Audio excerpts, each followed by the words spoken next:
Joining us regarding this application for a development agreement at 752 Central Avenue in Greenwood. My name is Perry Bowman and I am the planner assigned to this application. Gerald Fulton is the applicant and Tim Harding is the councillor for District 5.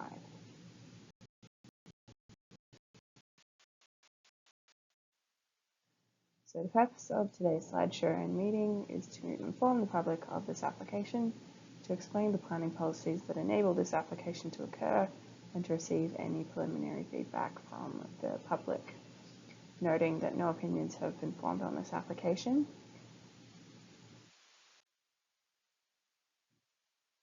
So this is a map of the municipality of the County of Kings, with the red circle indicating the approximate location of the subject site within the village of Greenwood.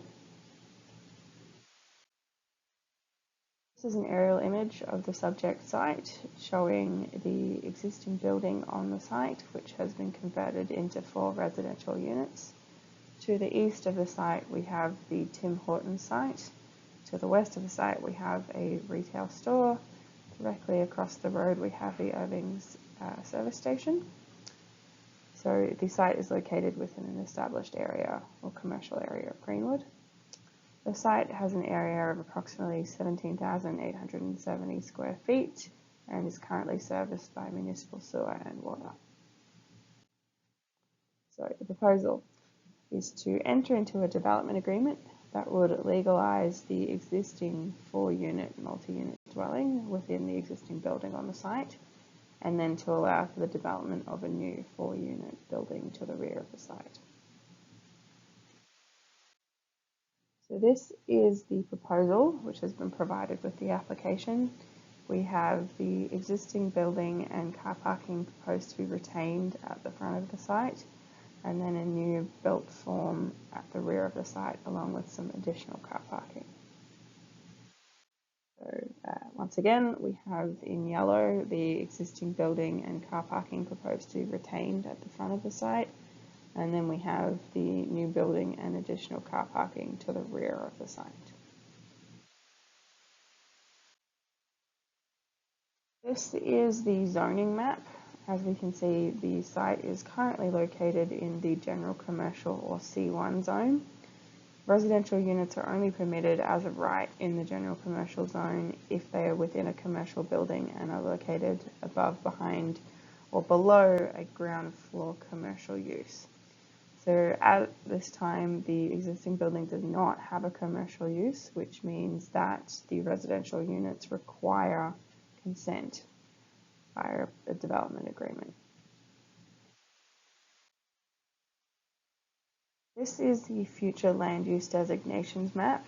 So the designation map identifies what the intended land use is on a particular site, as to best avoid land use conflicts. So the municipal planning strategy and land use bylaw work together to put together policy and regulations which can be best, used to avoid conflicts, but can also provide opportunities for uses that may not be allowed as of right. So the site is located under the commercial designation, identifying the main intended use of the land for commercial purposes, but policy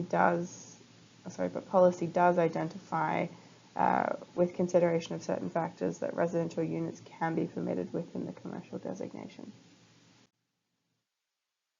So this is an image of the subject site taken from across the road on Central Avenue in front of the Irving service station. This is an image of the subject site taken standing in front of Tim Hortons, so we can see the car parking at the front of the property and to the rear of the property. This is an image of the site taken from the western corner, looking at the western side of the building. This is a photo taken standing in the rear car park, looking at the rear of the existing building, and you can see the access way on the right hand side. And then this is standing in the rear car park looking at the rear of the subject site. The rear property line is behind the trees that we can see. So, what are development agreements? They are a legal contract between the municipality and the property owner. They enable uses that would not otherwise be permitted in a zone. They place site-specific conditions on the location and the design of the development, and they run with the land until discharged by council. In respect to policy, the Municipal Planning Strategy Policy 3.2.9 states that council shall consider only by development agreement in all commercial zones proposals for residential developments that are not otherwise permitted. In evaluating such development agreements, council shall be satisfied that point A, the conditions that prevent the proposal from being permitted as of right in the designation are addressed by the development agreement, including but not limited to enhanced buffering and the positioning and the design of buildings and structures.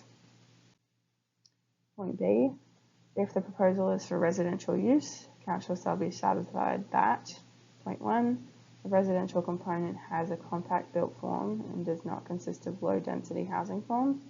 Point 2, the proposal is orientated to the street and contributes to a vibrant and active streetscape. And point 3, the proposal incorporates pedestrian-friendly features into the design. And point C, the proposal meets the general criteria set out in section 5.3 development agreements and amending the land use bylaw. So in respect to Municipal Planning Strategy Policy 5.3.7, the County of Kings is not always the responsible or assessing authority for some of these criteria. So in those cases, we would refer them out to the relevant department or authority.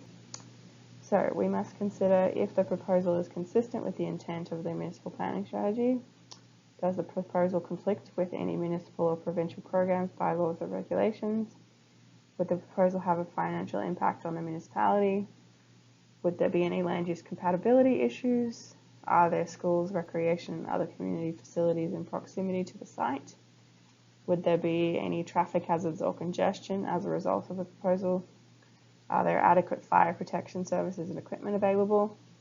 Are there adequate sewer and water services available? Is there potential for flooding or sewage drainage problems as a result of the proposal? And is the site suitable? So these are all things that we would need to consider through this process.